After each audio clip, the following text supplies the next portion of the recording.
नमस्कार, अखबार रिपोर्टर के इस अंक में आपका स्वागत है।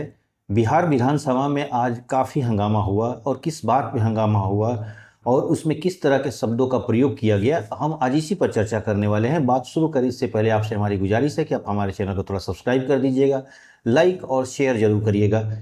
तो चलिए शुरू करते हैं। देखिए, बिहार विधानसभा में आज पूरा हंगामे का दौर था। तू तू मैं, गाली गलौज, मारपीट, हाथापाई, मतलब एक तरह से जितना भी कहा जाए इसके बारे में उतना ही कम है। मतलब बहुत कुछ हंगामा हुआ। अब इसके पीछे क्या वजह थी?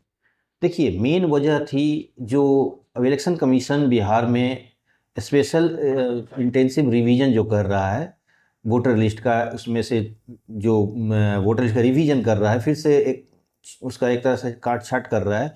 इसको लेकर हंगामा हो गया और हंगामा के दौरान सम्राट चौधरी और तेजस्वी यादव में काफ़ी तू मैं हुई। सम्राट चौधरी, मतलब इसमें अब शब्दों का प्रयोग बहुत असंसदीय भाषा का प्रयोग हुआ, जिसमें बाप, कॉन्ट्रैक्ट किलर, बंदर, मतलब बहुत कुछ बातें हुई। यहाँ तक कि माइक तोड़ के मारपीट की नौबत आ गई, हाथापाई हुई।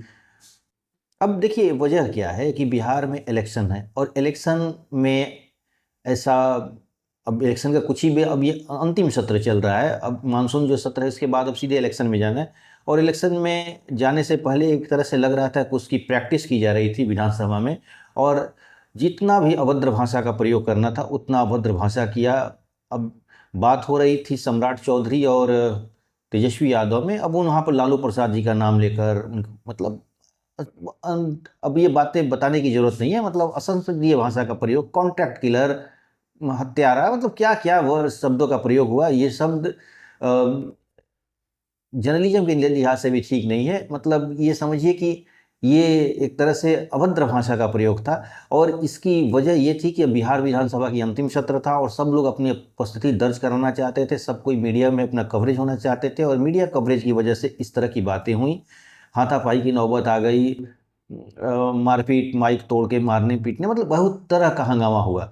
और इसकी वजह है कि बिहार में अब चुनाव होने वाले हैं। अब मुश्किलन से 2 महीना 3 महीना ही बचे हुए हैं चुनाव का, और कभी भी अब शंखनाद हो सकता है चुनाव का।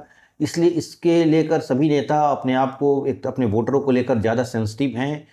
तेजस्वी यादव भी इस बात के लिए सेंसिटिव है कि उनका डर ये है कि इसमें दलित, अल्पसंख्यक और पिछड़े वर्ग के लोगों को हो सकता है कि वोटर लिस्ट से वंचित कर दिया जाए। लेकिन जबकि चुनाव आयोग का कहना है कि हम रिवीजन कर रहे हैं। कभी ऐसा भी हुआ है कि बहुत सारे लोग बाहर के आ गए हैं, नेपाल के लोग आ गए हैं, बांग्लादेश के लोग आ गए हैं और बॉर्डर एरिया में उनकी आबादी अचानक में बढ़ी है।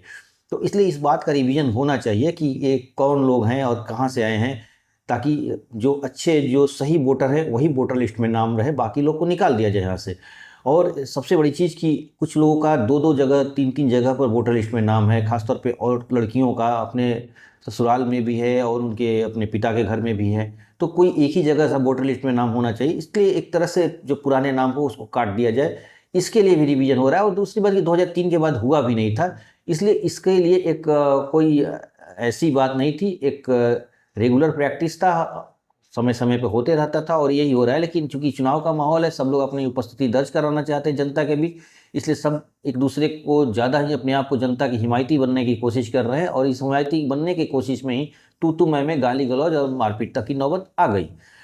अब यही बात नहीं थी, प्रशांत किशोर भी एक नए प्लेयर आ चुके हैं जो अक्सर बातें कर रहे हैं कि वो अलग तरह की पॉलिटिक्स बात कर रहे हैं, वो जाति की पॉलिटिक्स से अलग की बात कर रहे हैं। उनका कहना है कि बिहार में जाति के नाम पर वोट नहीं पड़ता है। मोदी जी खुद एक बड़े प्लेयर्स हैं, उनको वोट मिलता है बिहार में, लेकिन वो मोदी जी का कोई जाति के लोग यहाँ पर नहीं रहते हैं। तो इसलिए ये कहना कि बिहार में सिर्फ जाति को वोटिंग होती है, ये सही नहीं। ऐसा कहना प्रशांत किशोर का है। और प्रशांत किशोर भी आज विधानसभा मार्च पर गए हुए थे, जिनके ऊपर उनके अपनी टीम को लेकर, अपने लोगों को लेकर एक भीड़ के साथ गए हुए थे, जिन उनको उनके ऊपर भी एफआईआर वगैरह उनके पार्टी पर, जनसुराज पर हुई है। खैर, ये तो एक रूटीन वर्क है, नेताओं का अपना होता रहता है, ये लोग बीच बीच में अपना आंदोलन करते रहते हैं। ये लोकतंत्र का पार्ट भी है, इसमें कोई दिक्कत नहीं है, आंदोलन करना चाहिए, घिराव होता रहता है, ये कोई नई बात नहीं है। लेकिन प्रशांत किशोर की बात जहाँ तक कर रहे हैं, तो प्रशांत किशोर एक अलग तरह की पॉलिटिक्स, उनका मेन मुद्दा पलायन है, बेरोजगारी है। और बिहार में जो, देखिए यहाँ पर दिक्कत क्या है, जब सत्तारूढ़ पार्टियों से पूछा जाता है कि बिहार में इन्वेस्टमेंट की सिलसिले में बात की जाती है, तो अक्सर लोग कहते हैं कि बिहार में समुंदर नहीं है, यानी एक तरह से लैंडलॉक एरिया है, इसकी वजह से बिहार डेवलप नहीं हो रहा है। प्रशांत किशोर दूसरी बातें करते हैं, बोलते हैं कि दुनिया में बहुत सारे ऐसे उदाहरण हैं जहाँ पर जो लैंडलॉक होने के बाद भी बहुत अच्छा खासा तरक्की किए। दूसरी बात, वहाँ कोई बड़ी फैक्ट्री भी नहीं। उन्होंने एग्जाम्पल्स के तौर पर सिंगापुर का नाम लेते हैं और न्यूजीलैंड का नाम लेते हैं, और इन देशों में बोलते हैं कोई बहुत बड़ी फैक्ट्री वगैरह नहीं है, बड़े बड़े मल्टीनेशनल कंपनियां नहीं हैं, लेकिन फिर भी वो देश बहुत तरक्की हैं। और एक बात सही भी है यहाँ तक।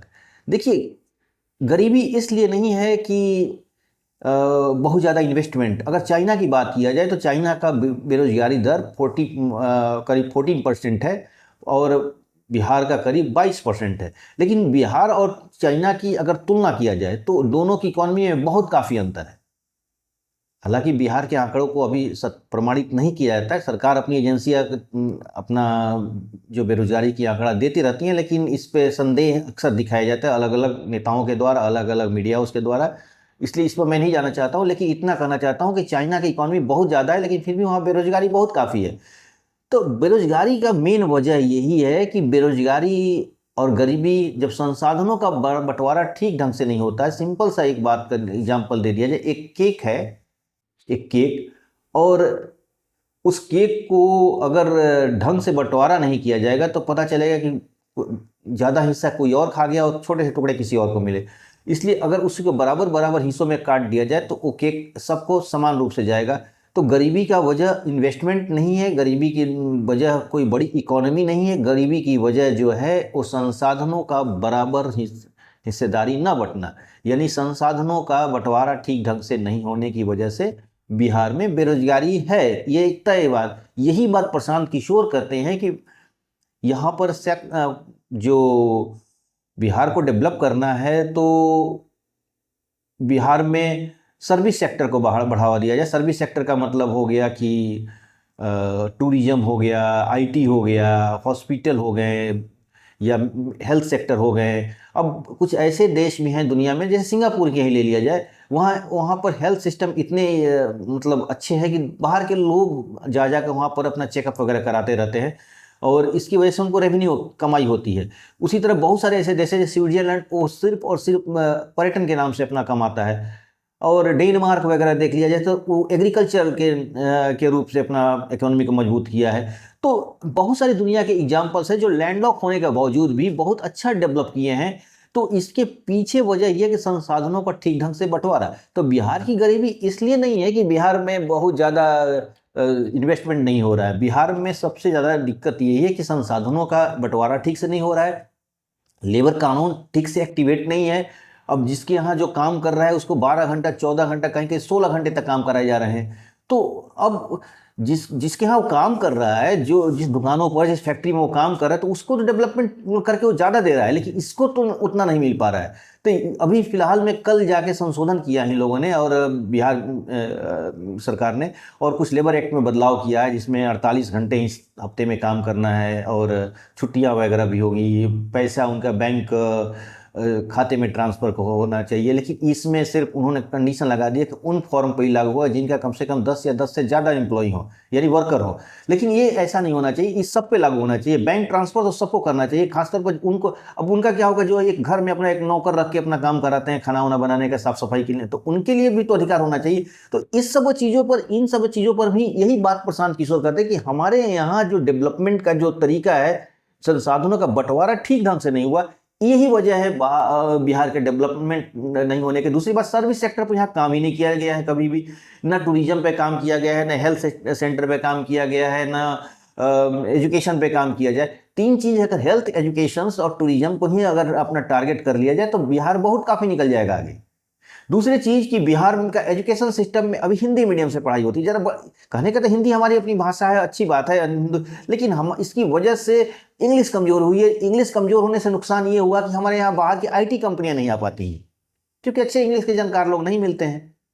ये भी वजह है। तो एजुकेशन सिस्टम और इंग्लिश मीडियम स्कूलों को बढ़ावा देना पड़ेगा। इंग्लिश सरकारी स्कूलों को भी इंग्लिश में मजबूती दिलानी होगी बच्चों को, ताकि उनका इंग्लिश मजबूत हो, ताकि आईटी सेक्टर यहाँ पर तेज़ी से आए। दूसरी बात, होटल टूरिज्म के बढ़ें, तो कुल मिलाकर कहने का मेरा मतलब यही है कि हंगामा इसीलिए है कि जनता के बीच सभी को जाना है और सब अपने आप अपनी उपस्थिति दर्ज कराना चाहते हैं। तेजस्वी यादव भी उपस्थिति दर्ज कराना चाहते हैं, सम्राट चौधरी हुए, नीतीश कुमार हुए, या कोई भी जो इतने चिराग पासवान, प्रशांत किशोर, सब लोग अपनी अपनी बातें कर रहे हैं, सब लोग अपने अपने तरीके से रख रहे हैं, सब लोग अपने वोटरों को लुभाने की कोशिश कर रहे हैं, सब लोग अपना अपना टारगेट लेकर चले कि हमारा ये वोटर है, जिसे तेजस्वी यादव को पिछड़ा अल्पसंख्यक लोग कोई अपना वोटर मानते हैं और उन पर टारगेट करते हैं। तेजस्वी यादव के बाद जदयू के लोग अति पिछड़ों पर अपना फोकस करते हैं, मुसलमानों पर फोकस करते हैं। प्रशांत किशोर कह रहे हैं कि नहीं, हम नौजवानों पर फोकस कर रहे हैं, हम बेरोजगारों पर फोकस कर रहे हैं, हम